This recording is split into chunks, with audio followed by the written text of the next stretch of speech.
3 YouTube சேனல்கள் வியாபாரத்திற்கு இருக்கிறது. தேவைப்படுபவர்கள் இந்த எண்ணுக்கு தொடர்பு கொள்ளுங்கள். வணக்கம். இந்தியா பாகிஸ்தான் போர் தொடர்பான செய்திகள் மிகப்பெரிய அளவில் வந்து கொண்டிருக்கக்கூடிய இந்த நேரத்தில் அதற்கு ஒப்பாக பரபரப்பை கிளப்பக்கூடிய ஒரு வீடியோ ஒன்று இன்றைக்கு இந்தியாவில் மிகப்பெரிய அளவில் வைரலாகி கொண்டிருக்கிறது. அந்த வீடியோ வைரலாவதற்கு காரணம் அமித்ஷாவை குறித்த ஒரு வீடியோ. யார் வெளியிட்டிருக்கிறார் என்றால் இந்தியாவினுடைய மிக முக்கியமான ஊடகவியலாளராக இருக்கக்கூடிய ராஜ்தீப் சர்தேசாய் அமித்ஷா பற்றி ஒரு ஊடகத்தில் ஒரு செய்தியை சொல்கிறார். அந்த செய்தி இன்றைக்கு இந்திய அளவில் ஒரு மிகப்பெரிய அளவில் ஒரு பரபரப்பை உருவாக்கி இருக்கிறது. என்ன அப்படின்னா, அமித்ஷா 1980 காலகட்டம் அவர் ஒரு கல்லூரியில் படித்து கொண்டிருந்தாராம். அந்த கல்லூரியில் படித்து கொண்டிருக்கும்போது கல்லூரி தேர்தல் நடைபெறுகிறது. கல்லூரி தேர்தலில் ஒரு வேட்பாளராக அமித்ஷா போட்டியிடுகிறார். இப்போது அதே வகுப்பில் இருக்கக்கூடிய இன்னொரு பெண் வேட்பாளர் அமித்ஷாவை எதிர்த்து போட்டியிடுகிறார். இப்போது கணக்கு பார்க்கும்போது என்ன அப்படின்னா, பெண் வேட்பாளருக்கு ஆதரவு பெறுகிறது. பெண் வேட்பாளர் தான் வெற்றி பெறுவார். பெண் வேட்பாளருக்கு எல்லா பெண்களும் போக ஆண்களும் பெருமளவில் வாக்களிக்கப் போகிறார்கள். இதனால் அமித்ஷா நிச்சயம் தோற்று விடுவார் என்பது தெரிய வருகிறது. உடனடியாக அமித்ஷா என்ன செய்தார் என்பதுதான் இந்த நிகழ்ச்சியினுடைய ஹைலைட். அவர் என்ன பண்ணுறாருன்னா, ஏறத்தாழ 30 பெண் பிள்ளைகள் படிக்கக்கூடிய ஒரு பள்ளிக்கூடம். அந்த 30 பெண் பிள்ளைகளுடைய வீட்டிற்கு ஒரு தகவலை தெரிவிக்கிறார். அதாவது நாளைக்கு கல்லூரியில் தேர்தல் நடக்கவிருக்கிறது. தேர்தல் நடக்கும்போது மிகப்பெரிய அசம்பாவிதங்கள் நடக்கும், பிரச்சனைகள் நடக்கும்.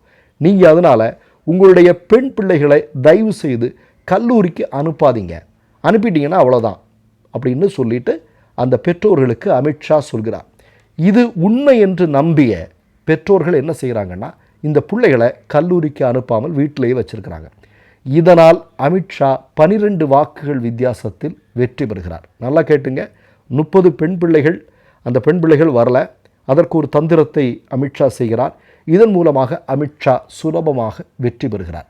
இந்த செய்தியை ராஜ்தீப் சர்தேசாய் ஒரு ஊடகத்தில் வெளிப்படுத்துகிறார். 1980களிலேயே அமித்ஷா வெற்றி பெறுவதற்கு என்ன மாதிரியான திட்டத்தை எல்லாம் செயல்படுத்தி கொண்டிருக்கிறார் என்பதற்கு இது ஒரு ஆதாரம் அப்படின்னு ராஜ்தீப் சர்தேசாய் சொல்கிறார். இப்போ இது பார்த்ததுக்கு பிறகு மோடியும் அமித்ஷாவும் குஜராத்தில் எப்படி ஆட்சி பொறுப்பிற்கு வந்தார்கள், உள்ளாட்சி தேர்தல்களில் எல்லாம் மோடி அமித்ஷாவுடைய காலகட்டத்தில் எவ்வளவு பெரிய தில்லுமுள்ளுகள் மோசடிகள் நடந்தது அப்படிங்கிறதுக்கு ஏராளமான ஆதாரங்கள் ஊடகங்களில் இருக்குது. இப்போது கூடுதலாக தெரிய வந்தது என்பது 2014 மோடியும் அமித்ஷாவும் ஆட்சி பொறுப்பிற்கு வந்ததற்கு பிறகு நடந்த தேர்தல் தில்லுமுள்ளுகள்.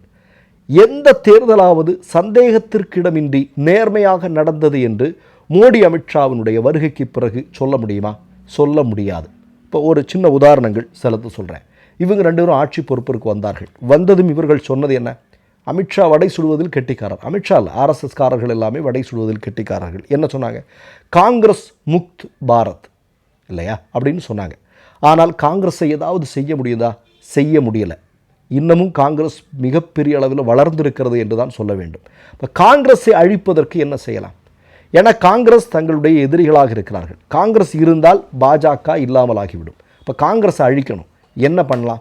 நேர்மையாக மக்களிடம் சென்று மக்களுக்கு தேவையான விஷயங்களை செய்து மக்கள் நலன் சார்ந்த உரிமைகளை மீட்டெடுத்து கொடுத்து சமத்துவத்தை வளர்த்து இந்தியாவை வளர்ச்சி பாதையில் கொண்டு சேர்ப்பதன் மூலமாக காங்கிரஸை இல்லாமல் ஆக்குவது, இது ஒரு வழி.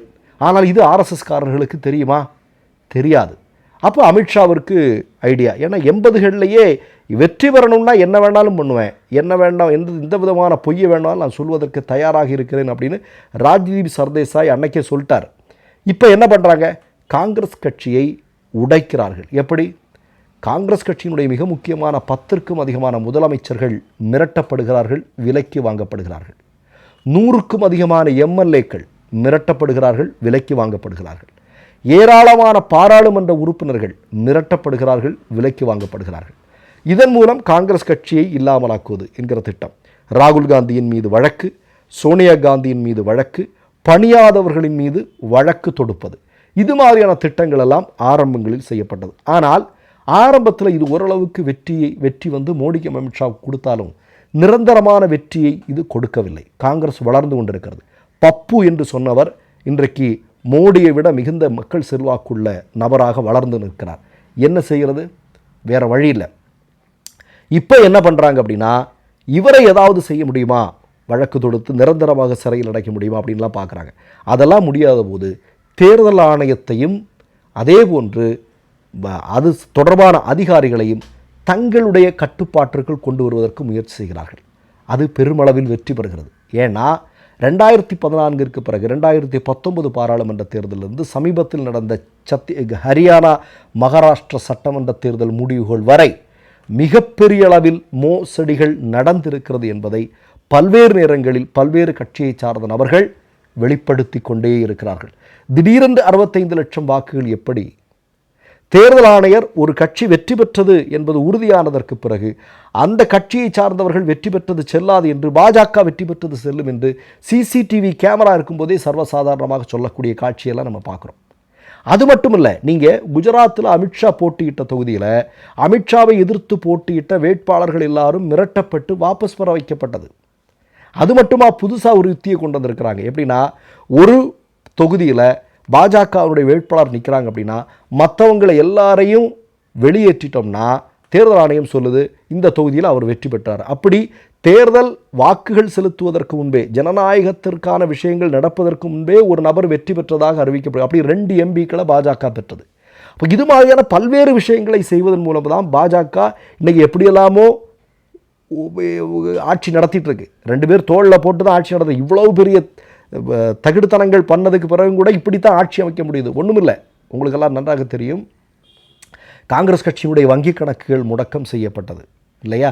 அவங்களால பணம் எடுத்து செலவு பண்ண முடியாத அளவிற்கு அவங்கள டோட்டலாக கழுத்தை நெரிச்சிட்டு தேர்தல் நடத்தினாங்க. அப்படியெல்லாம் தேர்தல் நடத்தினது பிறகு கூட 240 இடங்கள் தான் மோடி அமித்ஷாவில் வெற்றப்படுது. இது எதற்காக சொல்கிறேன்னா, ராஜ்தீப் சர்தேசாய் சொல்கிறார், அமித்ஷா அன்னைக்கே அப்படி தான் 1980களிலேயே அப்படிப்பட்டவராகத்தான் இருந்திருக்கிறார் அவர் அப்படின்னு அவர் சொல்கிறார். இந்த வீடியோ இன்றைக்கு மிகப்பெரிய அளவில் இந்தியா முழுவதும் பரபரப்பை ஏற்படுத்தி கொண்டிருக்கிறது. மற்றொரு நிகழ்வில் சந்திப்போம். நன்றி, வணக்கம். மை நேம் இஸ் ரெட் சேனலை சப்ஸ்கிரைப் பண்ணிக்கோங்க. அதுக்கப்புறமா பக்கத்தில் இருக்கிற ஜாயின் பட்டனை கிளிக் பண்ணீங்கன்னா ஒரு நியூ பேஜ் ஒன்று ஓப்பன் ஆகும். அதுலேயும் ஜாயின் பட்டனே கிளிக் பண்ணிக்கோங்க. அதில் பார்த்தீங்கன்னா credit card, debit card options இருக்கு. இதில் உங்களுக்கு விசா, மாஸ்டர் கார்டு, ரிப்பே அப்படின்னு 3 ஆப்ஷன்ஸ் கொடுத்துருக்காங்க. அதில் நீங்கள் எந்த கார்டு சூஸ் பண்ணுறீங்களோ அந்த கார்டோட நம்பர் என்டர் பண்ணிக்கோங்க. அப்புறமா கார்டோட வேலிடிட்டி மந்த் அண்ட் இயரை டைப் பண்ணிக்கோங்க. அடுத்தபடியாக உங்கள் கார்டோட பின்னால CVC கோடுன்னு சொல்லிட்டு 3 நம்பர்ஸ் கொடுத்துருப்பாங்க. அந்த நம்பர் இதில் என்டர் பண்ணிக்கோங்க.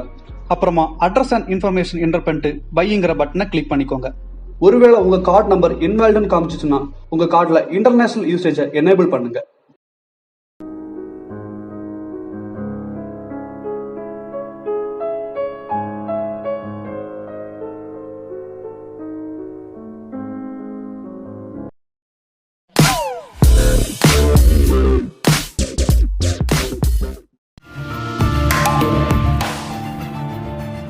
கேள்விகளை நீ கேட்கிறாயா அல்லது நான் கேட்கிறேன்? நீ கேட்காத, நானே கேட்கிறேன்.